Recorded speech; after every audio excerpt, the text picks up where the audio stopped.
La Fédération internationale des ouvriers du transport Afrique francophone et CEDEAO, ITF, siège à Ouagadougou depuis 20 ans.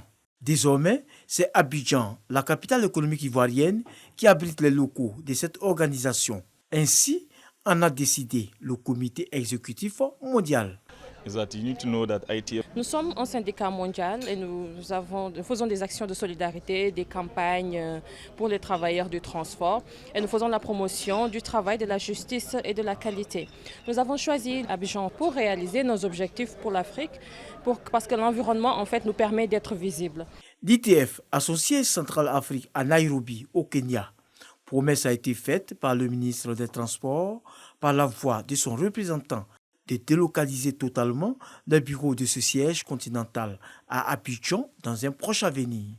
Mesdames et messieurs, son Excellence M. Amadou Koné, ministre des Transports, attache une attention toute particulière à tout ce qui est en relation avec le droit des braves ouvriers du transport.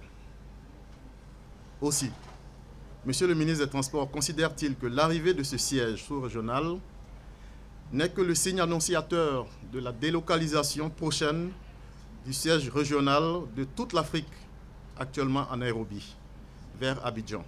La Côte d'Ivoire, membre de l'ITF, compte 15 centrales syndicales dans les secteurs terrestres, maritimes et aéroportuaires.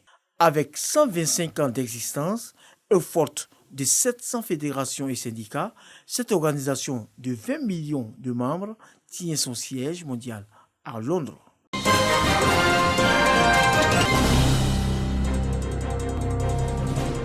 Carrefour Motard. L'accès à ce quartier de la commune de Port-Bouët est devenu un chemin de croix.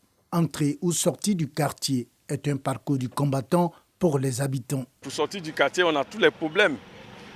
Ça fait que si tu es descendu au goudron pour marcher, pour venir ici, c'est aussi loin. On a des difficultés au niveau de la route parce que les clients n'arrivent pas à passer. Et puis aussi il y a l'inondation qui nous fatigue. Ça fait qu'il n'y a pas les clients. Si la route est arrangée, je pense que ça va beaucoup nous arranger. Ça va beaucoup nous arranger. Ce n'est pas ici seulement, ça va jusqu'en bas.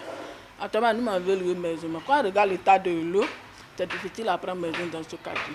Pour soulager sa population, le maire de Port-Bouët lance les travaux de bitumage de 7 km de voies, dont celle du carrefour Motard. Nous sommes enfants de Port-Bouët et nous savons les besoins de ces populations-là. C'est la phase effective d'exécution et cette phase comprend plusieurs chantiers, notamment des écoles, des commissariats, des centres de santé.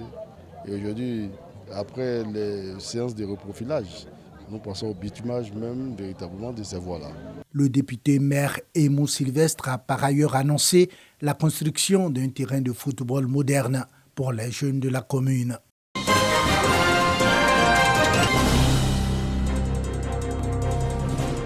Extinction du signal TV analogique ce jour au centre émetteur d'Abobo. Le passage à la TNT pour tous est définitivement bouclé, mission accomplie par le préfet d'Abidjan. Annoncée depuis de nombreux mois, l'extinction du signal télévisuel analogique dans le Grand Abidjan et ses environs est aujourd'hui effective.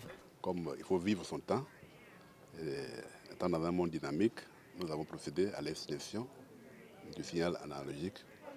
Et donc nous sommes nostalgiques, mais nous sommes heureux aussi de savoir que vos téléspectateurs qui deviennent de plus en plus exigeants vont avoir des images de belle qualité et nous serons au rendez-vous du donner du soir au niveau du monde.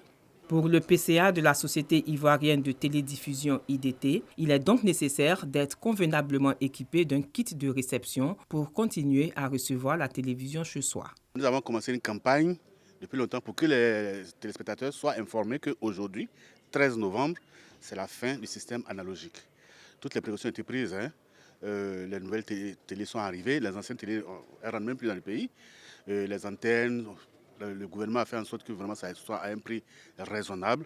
Et aujourd'hui, 85% de la population ivoirienne est couverte par la TNT. Avec l'extinction du signal analogique dans le Grand Abidjan et ses environs ce 13 novembre 2021, la Côte d'Ivoire a définitivement basculé dans la télévision numérique et clôt ainsi un processus de 2 ans qui, selon ses responsables, s'est déroulé sans heurts. Les Ivoiriens ont peu à peu adopté la TV numérique qui, entre autres, leur a permis de recevoir un plus grand nombre de chaînes gratuites et d'avoir une meilleure qualité de réception d'images et de son.